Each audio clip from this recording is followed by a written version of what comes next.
ಕಾವೇರಿ ನೀರಿನ ಪೈಪ್ಲೈನ್ ಕಟ್ಟಾಗಿ ಭಾರೀ ಅವಾಂತರ ಉಂಟಾಗಿದೆ. ಸಾವಿರಾರು ಲೀಟರ್ ಕಾವೇರಿ ನೀರು ಪೋಲಾಗಿದೆ. ಹೆಗಡೆ ನಗರದಲ್ಲಿ ನಡೆದಿರ್ತಕ್ಕಂಥ ಘಟನೆ ಇದು. ಅಂಗಡಿ ಮುಂಗಟ್ಟು ಮನೆಗಿನೆಗೆಲ್ಲ ನೀರು ನುಗ್ಗಿಬಿಟ್ಟಿದೆ. ಅಷ್ಟೇ ಅಲ್ಲ, ನೀರಿನ ರಭಸಕ್ಕೆ ಕಿಟಕಿ ಗಾಜು ಕಾರ್ ಗಾಜೆಲ್ಲ ಒಡೆದೋಗ್ಬಿಟ್ಟಿದೆಯಂತೆ. ಹೆಗಡೆ ನಗರದ BDS ಲೇಔಟ್ನ GKVK ಸರ್ಕಲ್ ಬಳಿ ಈ ಘಟನೆ ನಡೆದಿರೋದು.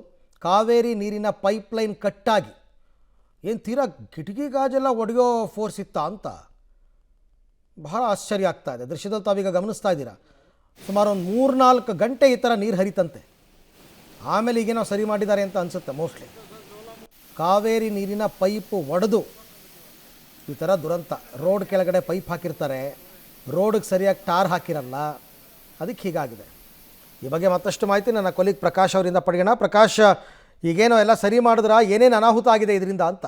ಈವರೆಗೂ ಕೂಡ ಸಂಬಂಧಪಟ್ಟಂತಹ ಜಲಮಂಡಳಿ ಅಧಿಕಾರಿಗಳು ಈವರೆಗೂ ಕೂಡ ಬಂದಿಲ್ಲ. ಕಾವೇರಿ ಪೈಪ್ಲೈನ್ನ ಸ್ಫೋಟಗೊಂಡು ಭಾರಿ ಅವಾಂತರ ಆಗಿದೆ. ಅದರ ದೃಶ್ಯಾವಳಿಗಳನ್ನು ಕೂಡ ತೋರಿಸ್ತಾ ಹೋಗ್ತಾ ಇದ್ದೀನಿ.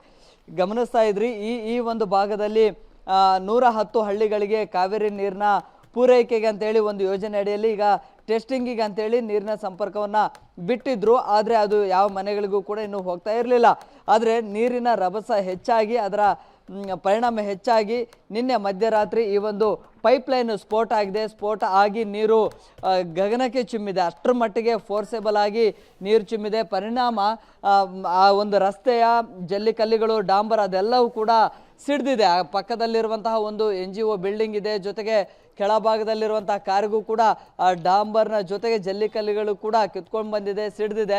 ಅದರ ಪರಿಣಾಮ ಆ ಒಂದು ಬಿಲ್ಡಿಂಗ್ನ ಗ್ಲಾಸ್ಗಳೆಲ್ಲವೂ ಕೂಡ ಪುಡಿ ಪುಡಿ ಆಗಿದ್ದಾವೆ. ಜೊತೆಗೆ ಕೆಳಭಾಗದಲ್ಲಿ ನಿಲ್ಲಿಸಿರುವಂತಹ ಕಾರ್ಗೂ ಕೂಡ, ಕಾರ್ನ ಗ್ಲಾಸ್ಗಳೆಲ್ಲವೂ ಕೂಡ ಪುಡಿ ಪುಡಿ ಆಗಿದ್ದಾವೆ. ಜೊತೆಗೆ ಆ ಚಿಮ್ಮುವಂಥ ನೀರು ಅದೆಲ್ಲವೂ ಕೂಡ ಕಾರ್ನ ಒಳಭಾಗಕ್ಕೂ ಕೂಡ ಹೋಗಿ ತುಂಬಿಕೊಂಡಿರುವಂಥದ್ದು. 3 ಅಂತಸ್ತಿನ ಬಿಲ್ಡಿಂಗ್ ಏನಿದೆ ಅದರ ಮೇಲಕ್ಕೆ ಈ ಒಂದು ನೀರು ಚಿಮ್ತಾ ಇತ್ತು.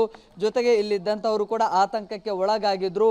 ಸೊ ಆ ನೀರನ್ನು ಫೋರ್ಸನ್ನು ತಡೆಯೋದಕ್ಕೆ ಎಷ್ಟೇ ಪ್ರಯತ್ನಗಳು ಪಟ್ಟರು ಕೂಡ ಆಗಿರಲಿಲ್ಲ. ಸೊ 12 ಗಂಟೆ ಸುಮಾರಿಗೆ ಈ ಘಟನೆ ಆಗಿತ್ತು. ಆದರೆ ಈವರೆಗೂ ಕೂಡ ಸಂಬಂಧಪಟ್ಟಂತಹ ಜಲಮಂಡಳಿಯ ಅಧಿಕಾರಿಗಳು ಸ್ಥಳಕ್ಕೆ ಬಂದಿಲ್ಲ, ಪರಿಶೀಲನೆಯನ್ನು ಕೂಡ ಮಾಡಿಲ್ಲ. ರೈಟ್, ಥ್ಯಾಂಕ್ ಯು ತಮ್ಮೆಲ್ಲ ಮಾಹಿತಿಗೆ ಪ್ರಕಾಶ್. ಜಲಮಂಡಳಿಯವರು ಅಂದರೆ BWSSB ಅವರು, ಅವ್ರ ನಿರ್ಲಕ್ಷ್ಯ ಗೊತ್ತಿರೋ ಅಂಥದ್ದೇ. ಅಷ್ಟು ನೀರು ಹೋಯ್ತಲ್ಲ, ಎಷ್ಟು ಏರಿಯಾಗಳಿಗೆ ಸಪ್ಲೈ ಮಾಡ್ಬೋದಾಗಿತ್ತು. ಆ ಹಾನಿಯೆಲ್ಲ ತುಂಬಿಕೊಡೋರು ಯಾರು? ಈಗ ಅದೇನೋ ಕಿಟಕಿ ಗಾಜು ಒಡೆದೋಗಿದೆ, ಕಾರ್ ಡ್ಯಾಮೇಜ್ ಆಗಿದೆ ಅಂದ್ರಲ್ಲ, ಯಾರು ಆ ಹಾನಿಯನ್ನೆಲ್ಲ ತುಂಬಿಕೊಡೋರು? ನಮ್ಮ BBMP ಅವರು, BDAದವರು, BWSSB ಅವರು. ಯಪ್ಪ, ಆಯಿತು, ಏನೋ ಒಂದು ಡ್ಯಾಮೇಜ್ ಆಗಿದೆ, ಪರವಾಗಿಲ್ಲ, ಸರಿಪಡಿಸ್ಬೇಕು ತಾನೇ ಬಂದು. ಹೆಗಡೆ ನಗರ ಏನು ಇಲ್ಲಿಂದ 600 ಕಿಲೋಮೀಟರ್ನಲ್ಲಿದೆಯಾ?